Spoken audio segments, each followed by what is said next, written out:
Hello, everybody. Well, I guess it's live now. I'm always surprised at how quickly it goes live. It says it's live on this screen, but it takes a while for it to get up on the other one.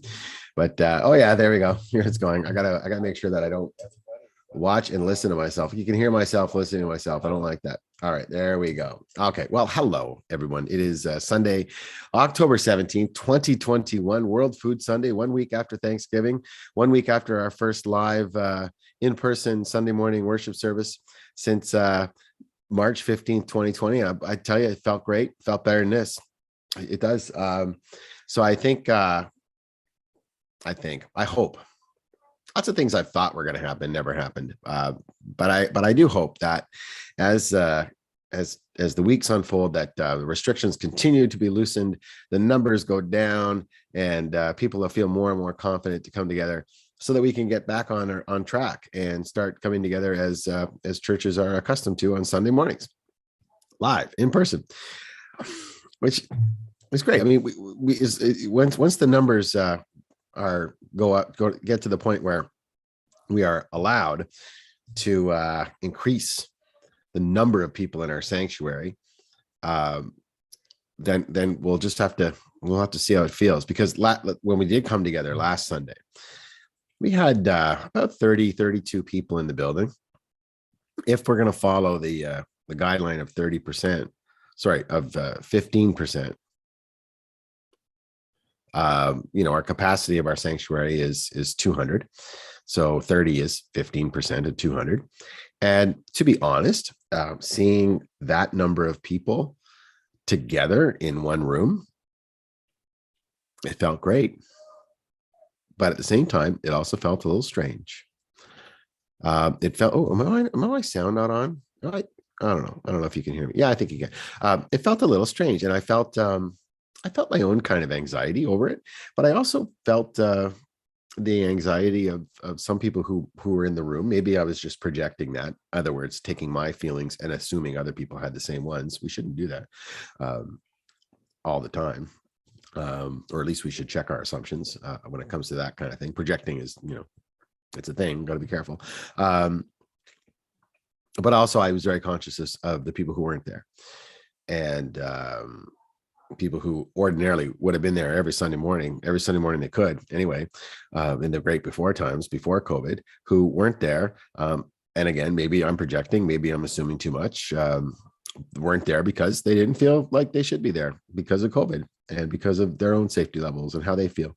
So all that to say is that if all we do is in-person worship, and if all we can have are 30 people, or if it goes up to 60 people, we're still being exclusive in terms of our thing, unless we do something, to mitigate that. And that something is going to be live streaming or recording or a comment, or maybe both. So last week, what I tried to do, I tried to try two different things. One, I very quickly just set up a laptop, pointed a webcam at the front of the church.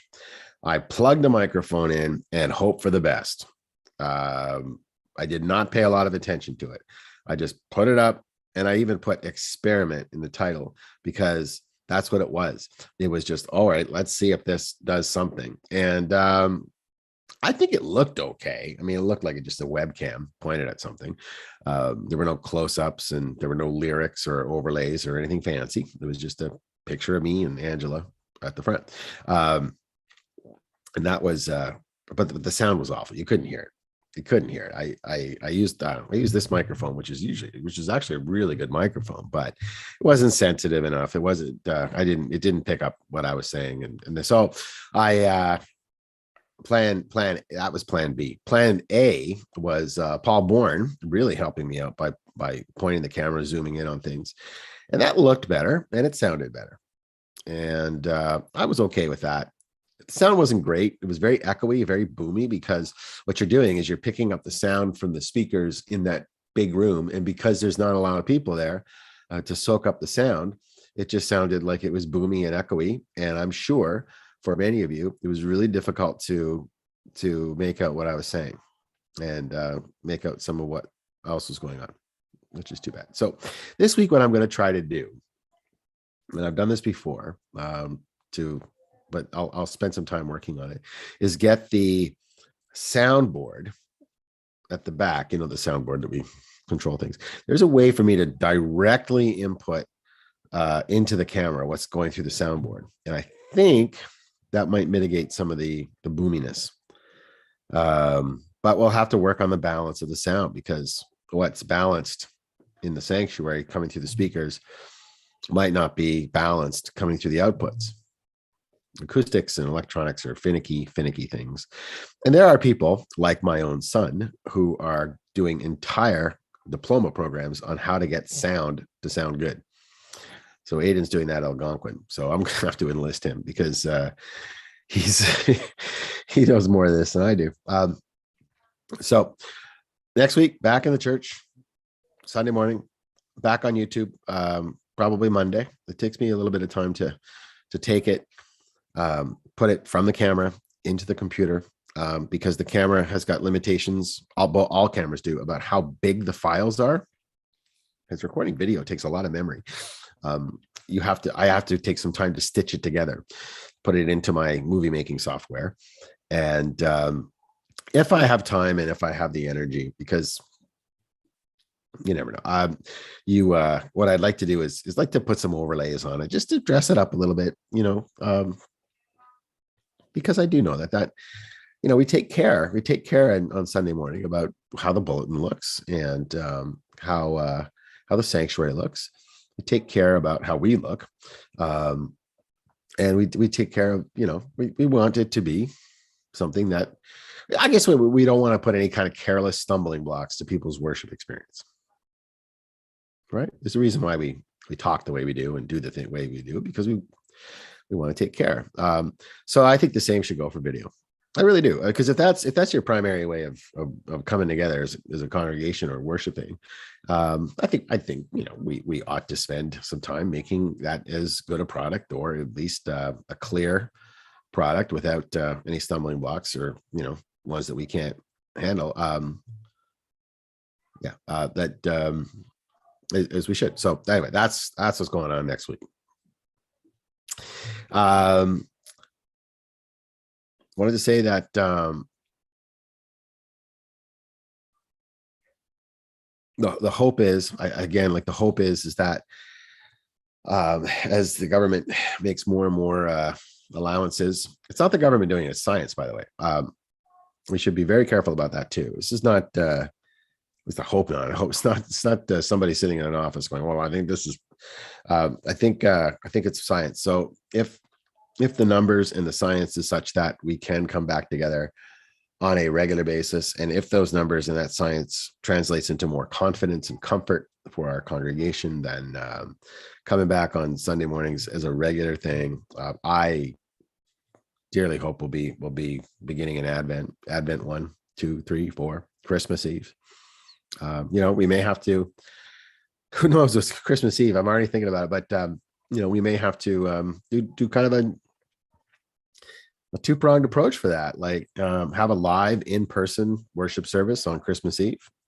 Gosh, I tell you, I just ache for that. I'm just thinking about it right now. I'm thinking about actually seeing people raise their candles to Silent Night. I'm thinking about the sweaters. I'm thinking about the gaudy Christmas sweaters. I'm thinking about seeing people on a regular Christmas Eve, we would see people who we might not see every Sunday. Let's put it that way. And that's fine. That's great. It's like gosh, even if I only see somebody on Christmas and Easter, still so happy to see them. And that's the way it is on Christmas Eve. You see people, it's like a reunion. It was not that last year. I want that. So I don't know what it's going to look like. We may have to necessarily put together sort of an online only thing for Christmas Eve, maybe Blue Christmas, and then have in-person worship for Christmas Eve.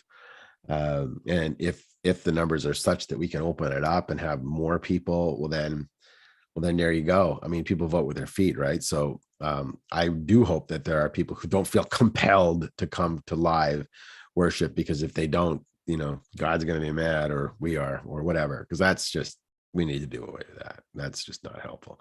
But those who want to come and feel confident in coming, if we're able to, have 60, 80 people, 90 people, 100 people, maybe it'd be 50% at that point. Come on out. Let's have a party. Let's do it. And if there are people who just feel like, you know what, I just can't do it. I'm just not ready. And that's cool. That is really cool, because I feel that a lot of times.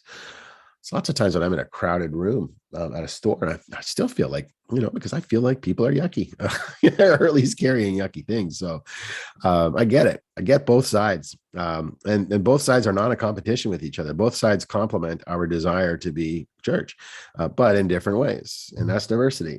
So let's hold on to that, because I think that's true. So we come together online and in video. And but all that to say is, again, Christmas Eve.